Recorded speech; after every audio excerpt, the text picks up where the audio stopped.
মেঘ ভাঙা বৃষ্টি হড়পাবান এখনো পর্যন্ত ৬৫ জনের মৃত্যুর খবর পাওয়া যাচ্ছে।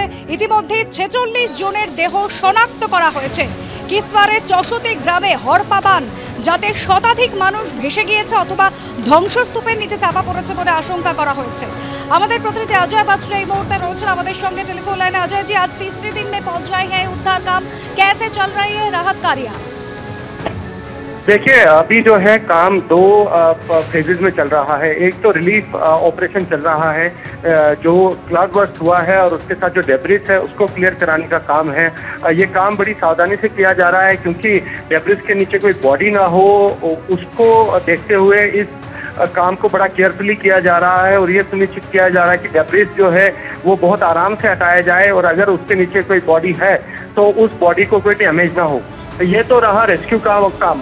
वहीं पैरेलली यहाँ पर रिलीफ का भी काम शुरू हुआ है क्योंकि जैसा हम लोग जानते हैं कि जब ये हादसा हुआ उस समय किश्तवाड़ में मचेल माता की यात्रा चल रही थी और कुछ लोग माता मचेल के मंदिर तक पहुंचे हुए थे। तो 3 दिनों से उन यात्रियों को वहीं रोका गया था, मचेल माता में ही रोका गया था क्योंकि यहाँ पर रोड्स जो है वो काफी डैमेज हुए थे, कुछ ब्रिजेस भी डैमेज हुए थे। उन ब्रिजेस की जगह टेम्पररी ब्रिजेस बनाए गए हैं, रोड को थोड़ा सा रेस्टोर किया गया है जेसीबी की मदद से।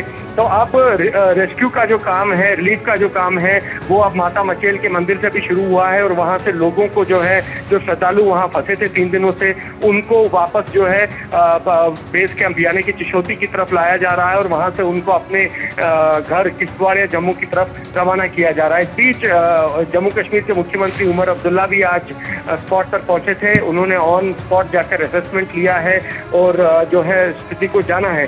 तो यहाँ पर इस बीच लोग जिनके परिजन जो है वो इस हादसे में गुम है, अभी तक मिसिंग है, उनका पहुंचना भी लगातार जारी है और वहाँ से जो डेड बॉडीज निकल रही है वो भी बदस्तूर फिलहाल जारी है और रेस्क्यू और रिलीफ दोनों काम फिलहाल वहाँ चल रहे हैं। जी, मैं मौके पे था, ड्यूटी पे था। मैं जिस रूम में मैं खड़ा था वहाँ बिल्डिंग में कुछ नहीं रहा है, सब कुछ खत्म हो गया था वहाँ जहाँ मैं था।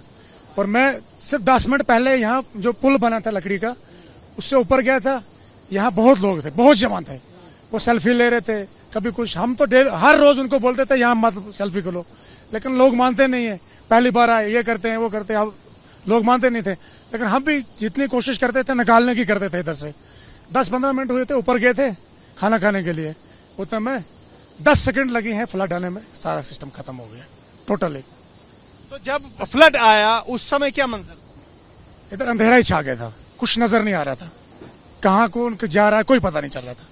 को 10 मिनट के बाद पता चल रहा था कि यहाँ क्या हुआ है। कम से कम 20 जो जख्मी थे, 20-25 मैंने उठाए इधर से, तो 10 से तो मैंने डेड बॉडी यहाँ से उठाई है, जो हमने उठाई SDRF ने ऊपर से। तो बाकी का कोई पता नहीं चलनी चाहिए। मतलब आप खाना खाने गए उस समय मंजर कुछ और था, जब खाना खा के आए तो मंजर 5 सेकंड 10 सेकंड का मसला है। जब मैं ऊपर पहुंचा, अभी कमरे में अंदर ही गया था, उधर में बेम हो गई। और जहां हम कमरे में अंदर गए थे वहां कुछ नहीं रहा है, खत्म है वहां टोटल। ऐसे में कितना मुश्किल होता है ऑपरेशन? बहुत मुश्किल होता है सर, बहुत मुश्किल होता है। कुछ भी कर समझ नहीं आती, टाइम पे समझ नहीं आती क्या करना होता है। फिर अपने आप को भी सेफ करना है और लोगों को भी सेफ करना है।